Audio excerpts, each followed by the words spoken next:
Hey, Omnidogs and Omnikittens, it's Omnidog with Omnidog's Vault, here with another root beer review of comic books. Frost Top. Frost Top. My favorite root beer. Okay, so I'm cracking this open. Ah, smells like heaven. Tastes like paradise. So, on to the comic book review. What I've got today is Beauty and Supergirl being super. Let's start with Supergirl being super. I can show you some of the awesome art by Joelle Jones in it. She is a fantastic artist. And these are some of the interior scenes. I can't go too far into it because I don't want to give anything away. There are some cool reveals towards the middle of the book and the end. And this is typical of Joelle Jones, just really nailing it, showing what it looks like. There's Kara right there. And the artwork is just beautiful. I'm looking forward to her. Whoops, I don't want to. Yeah, here's a big splash. There's a big earthquake that happens in Danville. Not Danville. Midvale. Midvale. I was thinking of her name, Kara Danvers. In all my years of reading Supergirl, this is the best Supergirl I have ever written. I wish I'd written it. It was written by Mariko Tamaki. This is the best Supergirl I've ever read. This is simply amazing. It shows a very human side of Supergirl. She's got all kinds of anxiety. She gets a big gross zit. She has parental issues. She texts on the phone. She's a typical teenager who's discovering her superpowers. She's discovering what it means to be super, and she's discovering what it means to be human, because she's a little bit of both, it seems. She's got best friends. She's very much active in school. She's very smart, but she's distracted because she's got these superpowers that are manifesting, and she's trying to figure out what to do about them. Because this is kind of an Elseworlds book, and Superman at this point in the story is really just kind of a rumor, and there aren't really pictures of him. He hasn't really been proven to exist yet. So she's on her own on this one, and her adoptive parents, they find her in a crashed spaceship, and she has recurring dreams that she thinks are dreams, but they turn out to be her last days as a baby on Krypton. So she's got a similar story to Superman's, but that's where the similarity ends. Her parents do find her in a crashed space vehicle, space capsule, and they discover her powers early on. It's a farm, but it's a typical teenage girl story, except she's got superpowers. And Tamaki does an excellent job of telling the story. There are some bad guys in it. I won't do the reveal. Supergirl has a problem with her powers manifesting, because sometimes her powers show up and sometimes her powers mysteriously disappear. When she needs them most, it seems like her powers disappear and she can't use them, and that sets off kind of the central part of the story. She can't use them at a critical time, and that sets the story cascading forward. It's super well written. It is very interesting. It's got an interesting cast of characters. Her best friends are interesting. You really connect with Kara as Supergirl's struggling with teenage anxiety and the extra anxiety of knowing she's got these superpowers and not knowing anything about them. She doesn't have any help to help her discover who she is or who she really is. I think the villain, there is a villain introduced. It's I think it's well handled, how they introduce the villain and how it sort of interweaves into the story. It's not a typical villain, but in the end, it sort of is a typical villain. You'll see what I mean when you read it. I can't go too far. Let's see. Here's some more art that I can show. This towards the further of the book, but it doesn't give anything away. This is just a brilliant book. I cannot say enough about this. If you're even remotely interested in any superhero, this is a book that you need to get, because Supergirl being super makes you care about the character, makes you care about what she's going through. It is very well written. It flows really well, and I just can't say enough about this. This is, the more I think about it, the greater it gets. Just what a remarkable achievement this book is. And of course, it's got the added benefit of Joelle Jones' art, who is some kind of great artist, as you can see throughout these pictures. So my recommendation is, I mean, this gets 5 out of 5 root beers, and you really need to get it. It is not expensive. It's $17 if you go to In-Stock Trades. Or if you're in Europe, you go to Book Depository or someplace, you can probably find it cheaper. Even at $17, if you have to pay full price at your local comic store, get this book. This is a guaranteed good read from me. You guys, trust me on this. OmniDog says, please get this and read it. It's fantastic. Speaking of root beer, 5 out of 5 root beers. Let's have a little slug. The other book I'm reviewing today is 4 trade paperbacks of the Image book Beauty.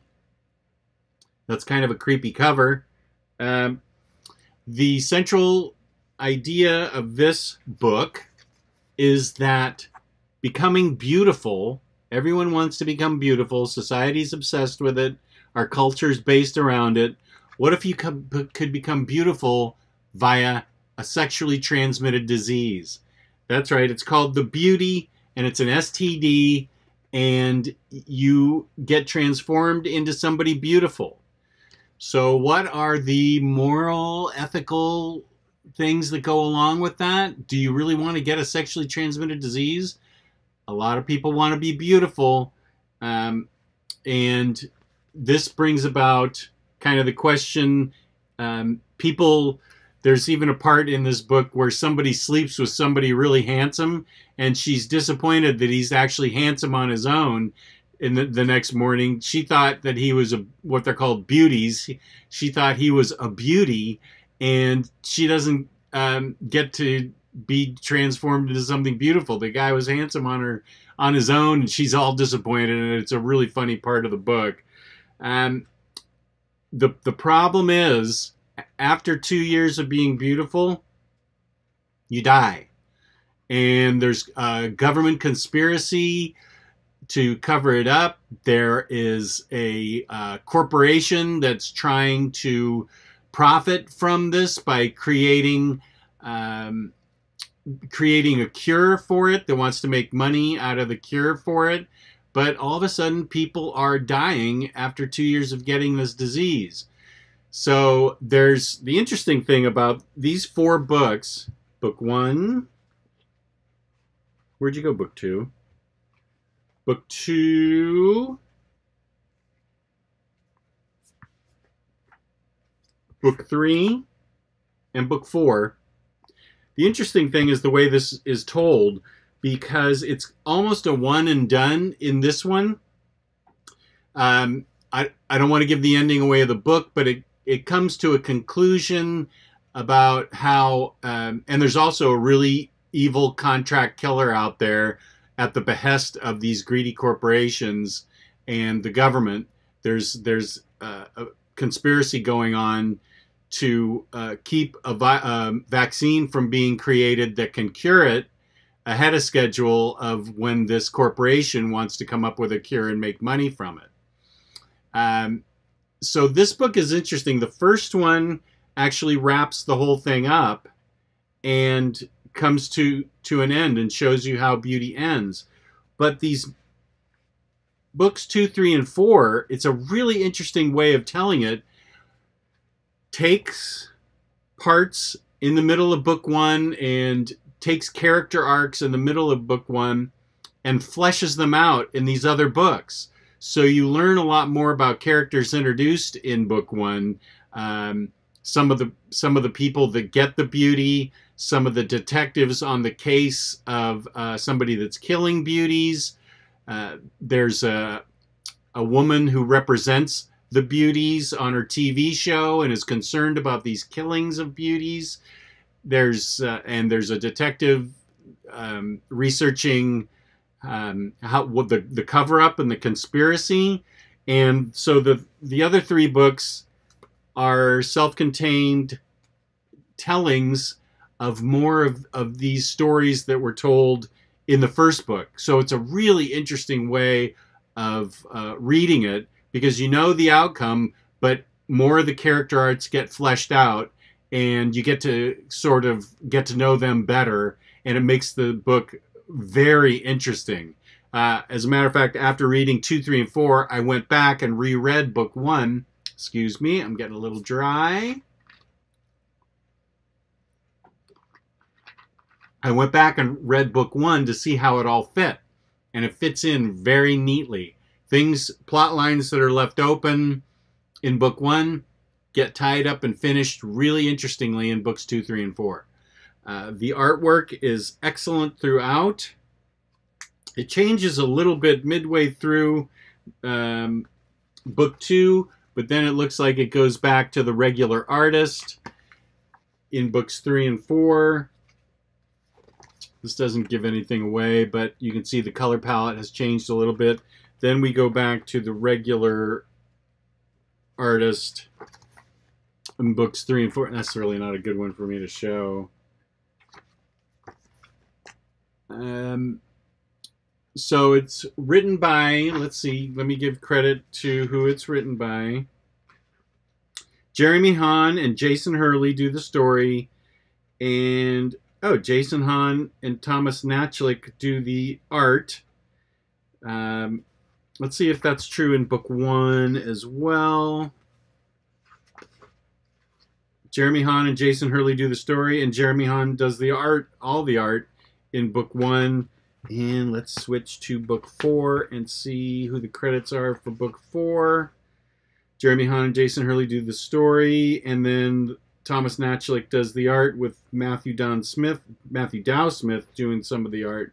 So the art does shift a bit, but it never shifts enough to drop you out of the story. There's the bad guy, the main bad guy. And this is book 4. So the art does shift a little bit throughout the book, but it's still interesting and still really good. And the colors are really very nice in this book. So, sexually transmitted disease that makes you beautiful. Makes you think, right? It makes me think. I highly recommend this book also. This gets 4.5 root beers out of 5 root beers. Solid buy. You guys would not be disappointed in it.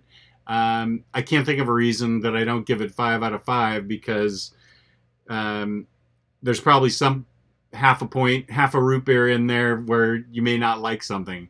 But SuperGirl, it was perfect, so it gets 5 out of 5. But I definitely recommend The Beauty to you out there. 4 volumes, really excellent book. Highly recommended. And that's it for me. The Beauty and SuperGirl Being Super. Those are books you need to own. You will enjoy them. Thanks for tuning in, and I will be making another video soon. Peace and love, peace and love.